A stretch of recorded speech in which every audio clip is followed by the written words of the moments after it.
داستان ایمان فروشوں کی قسط نمبر 243۔ آپ کیسے کہہ سکتے ہیں کہ صلاح الدین ایوبی رسول مقبول صلی اللہ علیہ وسلم کے ناموس پر فدا ہونے آیا ہے؟ سیف الدین نے بھڑک کر کہا، میں کہتا ہوں وہ ایک وسیع سلطنت کی سلطانی کا خواب دیکھ کر آیا ہے۔ ہم اس کا یہ خواب پورا نہیں ہونے دیں گے۔ اسے موت یہاں لے آئی ہے۔ اسے موت کے حوالے کر کے ہم صلیب کے پرستاروں کو ختم کریں گے۔ آپ مجھے کھوکھلے لفظوں کا فریب دے سکتے ہیں، خدا کو نہیں۔ خطیب نے کہا، خدا وہ سب کچھ جانتا ہے جو ہم سب نے اپنے اپنے دلوں میں چھپا رکھا ہے۔ فتح اس کی ہے جس نے اپنے نفس پر فتح پا لی۔ میں آج آخری پیشین گوئی کر رہا ہوں۔ شکست آپ کا مقدر ہو چکی ہے۔ اگر آپ اسلام کے پرچم تلے چلے جائیں اور اللہ کی راہ میں قتال اور جہاد کے لیے نکل کھڑے ہوں تو آپ کے مقدر کا لکھا ٹل سکتا ہے۔ محترم خطیب، عز الدین بول پڑا، آپ اپنے مذہب اور اپنی مسجد سے سروکار رکھیں۔ جنگی امور اور سلطنتوں کے معاملات کو آپ نہیں سمجھ سکتے۔ آپ ہمارا دل اور ہمارا جذبہ توڑنے کی کوشش نہ کریں۔ ہم ان عناصر سے مالا مال ہیں جن سے جنگ جیتی جا سکتی ہے۔ اگر آپ جنگ کو مذہب اور مسجد سے الگ کر کے لڑیں گے تو نہ آپ کا دل ساتھ دے گا نہ جذبہ۔ خطیب نے کہا، آپ نے صحیح فرمایا کہ میں جنگی امور سمجھنے سے قاصر ہوں، لیکن میں یہ ضرور جانتا ہوں کہ جنگ صرف ہتھیاروں اور گھوڑوں سے نہیں جیتی جا سکتی ہے، اور جنگ اس عسکری قابلیت سے بھی نہیں جیتی جا سکتی جس پر آپ کو ناز ہے اور جس کے بھروسے پر آپ قرآن کے احکام کی خلاف ورزی کے مرتکب ہو رہے ہیں۔ ایک عنصر اور بھی ہے جو فتح کو شکست میں بدل دیا کرتا ہے۔ سب نے چونک کر اس کی طرف دیکھا۔ اس نے کہا، جس قوم کا حکمران خوشامد پسند ہو جائے وہ اپنے ساتھ قوم اور ملک کو بھی لے ڈوبتا ہے۔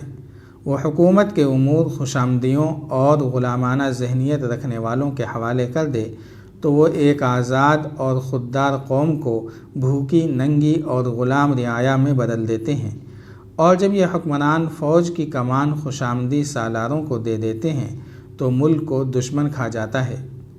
خوشامدی سالار اپنے ماتحتوں سے خوشامد کرواتے ہیں، پھر ان کا مقصد قوم اور ملک کے لیے لڑنا نہیں بلکہ حکمران کی خوشنودی حاصل کرنا بن جاتا ہے۔ میں نے آپ کے اس دربار میں دیکھا ہے کہ دونوں سالاروں نے آپ کی ہاں میں ہاں ملائی ہے اور ایسی جذباتی باتیں کی ہیں جو جنگجو نہیں کیا کرتے۔ دونوں نے آپ کے فیصلے اور ارادے کی تعریف تو کر دی ہے، لیکن آپ کو خطروں سے خبردار نہیں کیا۔ انہوں نے آپ کو یہ مشورہ نہیں دیا کہ صلیبی تم سب کو گھیرے میں لیے ہوئے ہیں۔ مسجد اقصیٰ پر کفار کا قبضہ ہے، لہٰذا ان حالات میں بہتر یہ ہوگا کہ آپ گمشتگین اور حلب کے امراء وغیرہ صلاح الدین ایوبی کے پاس جائیں، اور اگر آپ ہی سچے ہیں تو اسے جھوٹا اور سلطنت کا لالچی ثابت کریں۔ مگر آپ کے سالاروں نے آپ کو ایسا کوئی مشورہ نہیں دیا۔ آپ کے سالاروں نے آپ کو یہ بھی نہیں بتایا کہ صلاح الدین ایوبی نے ارستان کے پہاڑی علاقے کو اڈا بنا کر اپنے دستے دور دور تک اس طرح پھیلا دیے ہیں کہ آپ اسے محاصرے میں لینے کا خواب بھی نہیں دیکھ سکتے۔ آپ اس کے چھاپہ ماروں سے اچھی طرح واقف ہیں، لیکن آپ کے سالاروں نے آپ کی آنکھوں پر پٹی باندھ کر یہ پہلو آپ کی نظروں سے اوجھل کر دیا ہے کہ ایوبی کے جاسوس اور چھاپہ مار آپ کے سینے سے راز نکال کر لے جا سکتے ہیں اور آپ کے حرم کی لڑکیوں کو اٹھا کر لے جا سکتے ہیں۔ آپ کی فوج یہاں سے کوچ کرے گی تو صلاح الدین ایوبی کو آپ کی فوج کی رفتار، تعداد اور کوچ کی سمت کا علم ہو جائے گا۔ سلطان موصل، ایک سالار نے غصے میں آ کر کہا، کیا ہم اپنی توہین برداشت کرتے رہیں؟ مسجد میں دن رات بیٹھ کر اللہ اللہ کا ورد کرنے والا ہمارا استاد بننے کی جسارت کر رہا ہے۔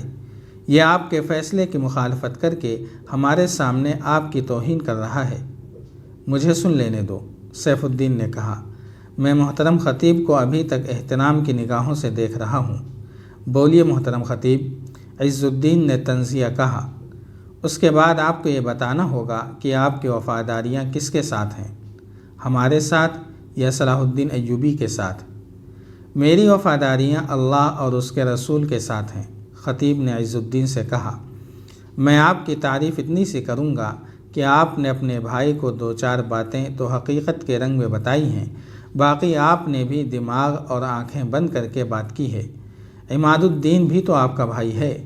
کبھی سوچا آپ نے کہ وہ صلاح الدین ایوبی کا دوست کیوں ہے اور آپ کی حمایت کے لیے کیوں نہیں آتا؟ آپ ہمارے خاندانی معاملات میں دخل نہ دیں، عز الدین نے کہا۔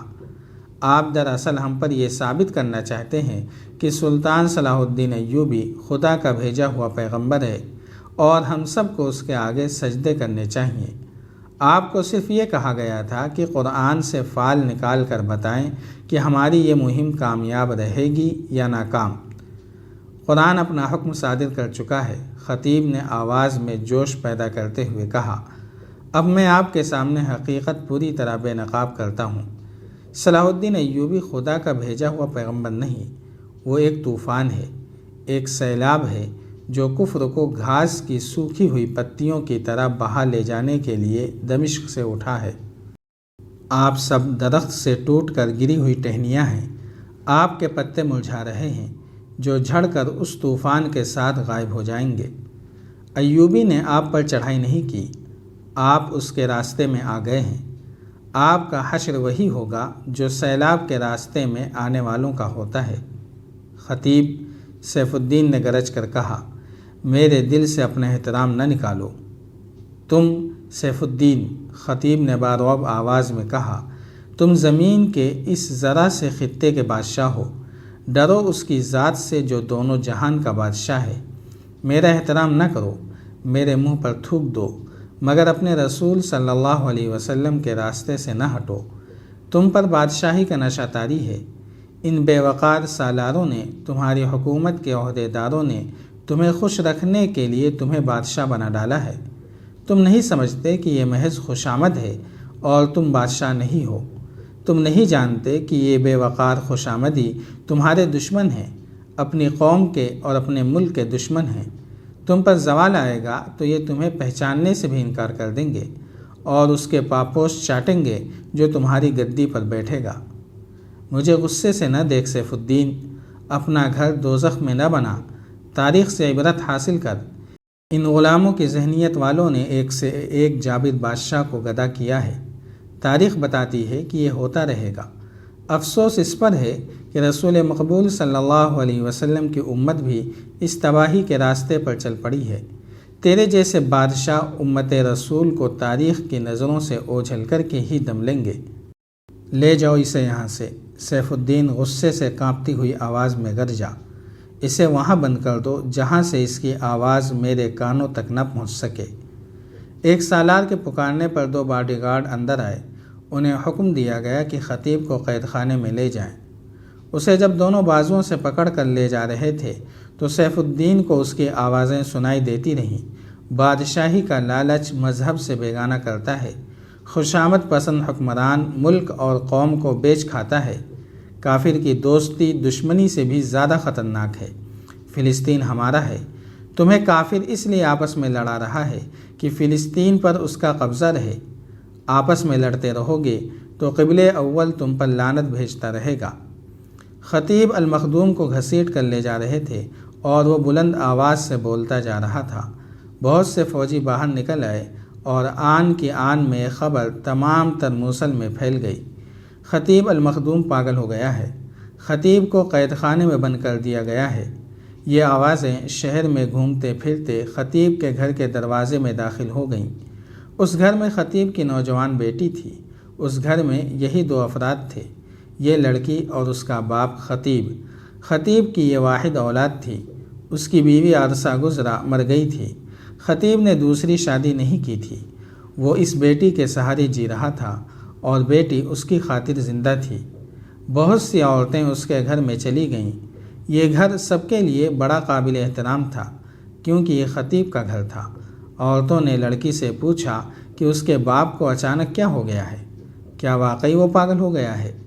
ایسا ہونا ہی تھا، لڑکی نے کہا، ایسا ہونا ہی تھا۔ اس کے انداز میں ٹھہراؤ سا تھا، افسوس اور گھبراہٹ نہیں تھی۔ اس کے بعد اس کے پاس جو بھی عورت آئی، لڑکی نے یہی کہا، ایسا ہونا ہی تھا۔ جاری ہے۔ اگر آپ کو یہ قسط وار سلسلہ پسند آ رہا ہے تو لائک، شیئر اور کمنٹ کے ذریعے ہماری حوصلہ افزائی کریں۔